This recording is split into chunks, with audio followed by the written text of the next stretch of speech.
السياسي المناضل عبد الرحمن عبد الشكور ورسمة، رائد نضال الديمقراطية ومكافحة الدكتاتورية.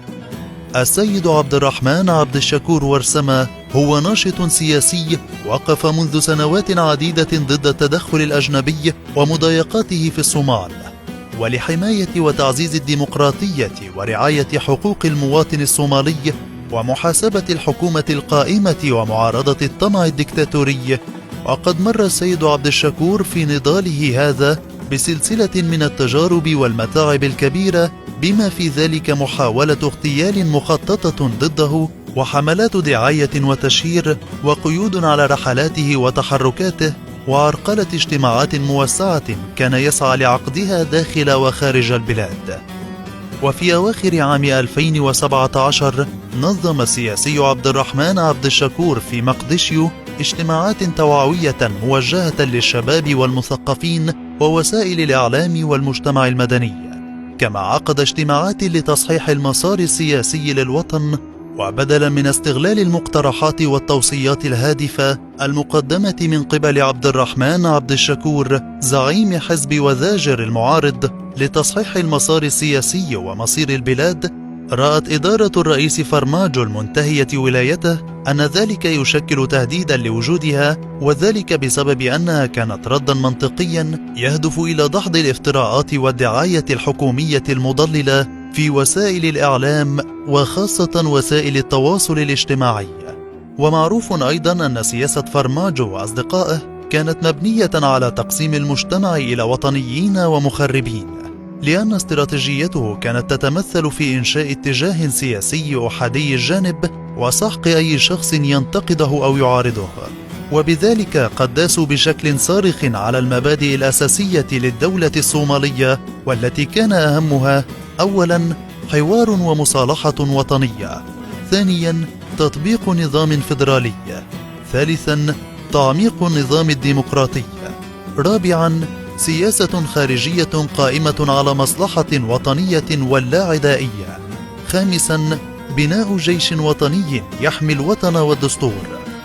وكان عبد الرحمن عبد الشكور يرى في حواراته أن إدارة محمد عبد الله فرماجو حولت المصالحة إلى حرب، وغيرت النظام الفيدرالي بحكم مركزي في يد واحدة متنفذة فيه، كما قامت إدارته باستبدال الدكتاتورية بالعملية الديمقراطية، وجعلت السياسة الخارجية غير مستقرة ومزاجية وكثيرة التقلبات، بل وأكثر عدائية بالنسبة للجيران وبقية العالم، وذلك بحجة الحفاظ على السيادة الوطنية والاستقلال. وفي البداية انزعج كثير من الناس من رؤية عبد الشكور، لأنهم كانوا يرونه أنه يحب منح الحكومة وقتا كافيا، وأنه ينبغي أيضا تجنب النقد الإيجابي الموجه لها في ذلك الوقت المبكر. لكن الرد الذي كان يردده دائما السياسي عبد الرحمن عبد الشكور هو أنه عند إعادة بناء دولة منهارة يجب أن يتم جبرها بشكل صحيح دون تشويه للعضو المكسور، حتى لا نضطر إلى كسره وإصلاحه مرة أخرى. وبالتالي من الضروري أولا وضع حد لأطماع الساعين لتشويه مسار التصحيح. وفي إطار تنمرها للآراء المعارضة لها والتوجيهات السياسية التي تتعارض أو تنتقد خططها السياسية، استهدفت إدارة فرماجو السيد عبد الرحمن عبد الشكور، الذي كانت تعتبره يشكل عقبة أمام طموحات فرماجو الاستبدادية. وتمت بالفعل محاولة اغتيال في 17 من ديسمبر كانون الأول 2017، حيث هاجمت قوات الأمن الصومالية السيد عبد الرحمن وقيادات حزبية أخرى في مقر حزب وذاجر، مما أسفر عن مقتل 5 من حراس مقر الحزب وإصابة نحو 4 آخرين، كانوا من بينهم عبد الرحمن نفسه، والذي اقتيد إلى السجن وهو مصاب، ثم أطلق سراحه بعد بضعة أيام. وكان هذا عملا إرهابيا وتعسفا في استخدام السلطة وانتهاكا صارخا لسيادة القانون. واللافت للنظر أن عبد الرحمن عبد الشكور لم يقم بالرد على ذلك الهجوم الهمجي كما توقعه البعض أو أوصى به كثير من أنصاره، وبدلا من ذلك فضل القانون والعدالة وتنازل لمصالح الدولة ووجودها. وقد منع السياسي عبد الرحمن عبد الشكور من عقد دورات توعوية وتدريبية للشباب الصومالي والمثقفين وأنصار الحزب، كما تم استهداف أي شخص يؤيده أو يبدي له التعاطف أو يجتمع معه.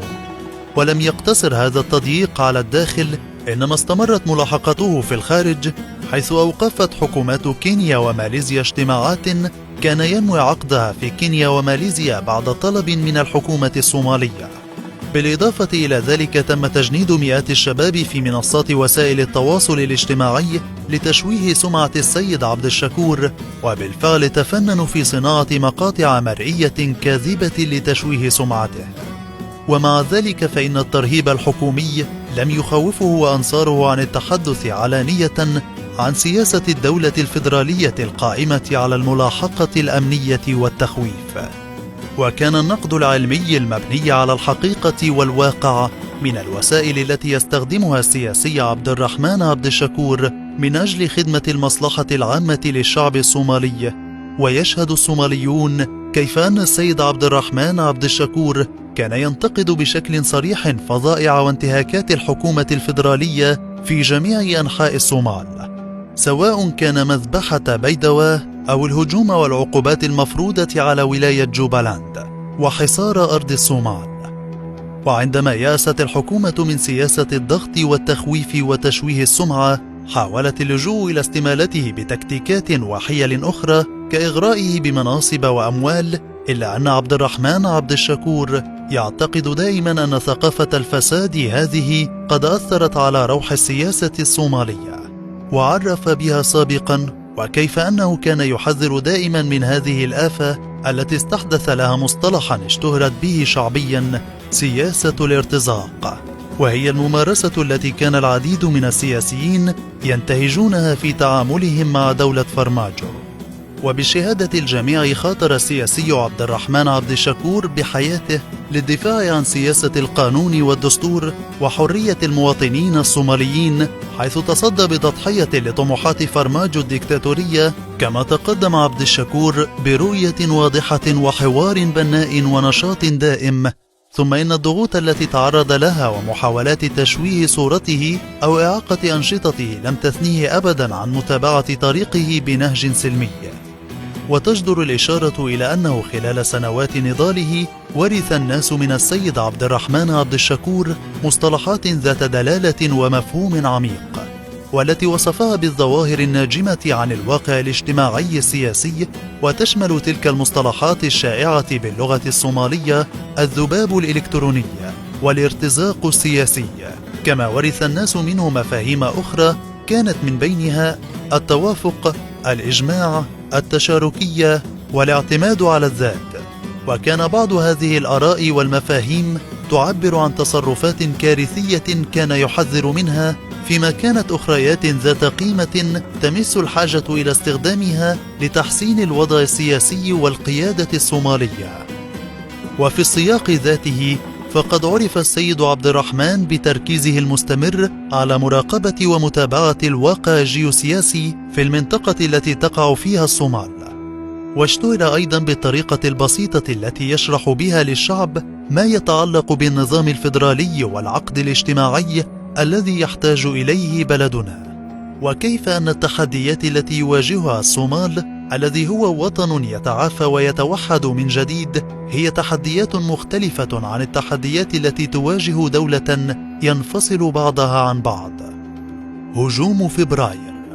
في ليلة 19 من فبراير 2021، عندما تعرض الرئيسان السابقان شريف شيخ أحمد وحسن شيخ محمود للهجوم، تجرأ السيد عبد الرحمن عبد الشكور في ذلك الصباح على قيادة مسيرة احتجاجية انضم إليها لاحقا قادة آخرون من اتحاد المرشحين ونواب البرلمان وشيوخ القبائل ونشطاء من الشباب الصومالي. ولم تكن تلك الخطوة الجريئة سهلة في ذلك اليوم، حيث كان رد الفعل الحكومي إطلاق نار على المتظاهرين. وقد نجا عبد الشكور وغيره، كما وقع هجوم مباشر شنته القوات المدربة تدريبا خاصا على السيد عبد الشكور والرئيس السابق حسن شيخ محمود. ومن بين الأنشطة والتحركات السياسية المعروفة بعبد الشكور أنه يشارك مع الشعب الصومالي آراءه حول المآسي والأزمات التي شلت الصومال وطرق الحل الممكنة. شخصية جمعت بين المعرفة العلمية والدينية والفهم العميق للوضع الصومالي والتحديات الجيوسياسية في المنطقة والعالم، وكان دائما زعيما مطلعا وبليغا يلهم الشعب الصومالي في الداخل والخارج. يقوم عبد الشكور بزيارات هادفة إلى جاليات في الشتات الصومالي وإلى طلاب الجامعات داخل وخارج البلاد، وتركزت كل هذه الاجتماعات مع المجتمع والطلاب على حاجة الصوماليين إلى وطن موحد يحافظ عليه الجميع، وأن ذلك يبدأ بخلق الثقة والتسوية المجتمعية. يتحدث عبد الشكور نيابة عن الضحايا الصوماليين أينما كانوا، مثل المذابح والانتهاكات التي ترتكبها حركة الشباب بحق الشعب الصومالي، ويشير بصراحة إلى أن ثقافة حركة الشباب الإرهابية غزو صارخ على ديننا الإسلامي الحنيف. وأكد مرارا أن سبب وجود حركة الشباب هو تضييع الدولة الفيدرالية فرصة التقريب والتجميع بين الصوماليين وإيجاد نظام يثق فيه الناس بمؤسساتهم الوطنية، ثم بعد ذلك يتحدون لمكافحة الجماعات الإرهابية التي تقوم دائما بإذلالهم وابتزازهم وإبادتهم. يعتقد عبد الشكور أن وجود حركة الشباب هو نتيجة طبيعية للضعف وانعدام التخطيط القيادي للدولة الفيدرالية، إلى جانب سياسة الإقصاء والتهميش التي تتعامل بها الدولة الفيدرالية مع الإدارات الإقليمية والسياسيين المعارضين لرؤيتها. وهذا مما أدى إلى أن تجمع حركة الشباب اليوم أكبر قدر من الضرائب من الشعب الصومالي. وفي السياق ذاته يؤمن ويدافع عن النقاش الحر وضرورة توفير الفرص المؤدية للتفاهم والاتفاق الدائم بين الصوماليين، ويعتقد أنه يجب أن تتاح للشباب والمثقفين الصوماليين فرصة لمناقشة أفكارهم بحرية من أجل تحقيق مستقبل أفضل. ويؤمن أيضا أن الدولة الفيدرالية الحالية قد أفقرت الوعي وحطمت جرأة الشباب والمثقفين الصوماليين على التحدث علانية عن مصالحهم، وبدلا من ذلك أهدرت الدولة الحالية الموارد وقوة الدولة على تجنيد آلاف من المطبلين العاملين لتشويه سمعة المعارضين لرؤية الدولة. ويذكر أنه يوجد في الصومال والعالم سياسيون كانوا مناضلين معروفين بالدفاع عن قضايا ومبادئ قيمة، وبدوره يؤمن عبد الشكور بشكل كبير مثل هؤلاء المناضلين بأهمية السياسات القائمة على رؤية واضحة ومبدأ ثابت وموقف لا يتغير وصبر وشجاعة وكفاءة شخصية. وكل هذه الخصائص مطلوبة من أي قائد، ولا سيما الزعيم الذي يجب أن يقود الصومال في المرحلة الراهنة إلى الاكتفاء الذاتي والتوافق واستكمال المشاريع التنموية وتطوير وحماية المؤسسات الدستورية المستقلة عن بعضها البعض، والتي يفترض أن تكون أساسا لنظام ديمقراطي خال من الاستبداد والانتهاكات القانونية.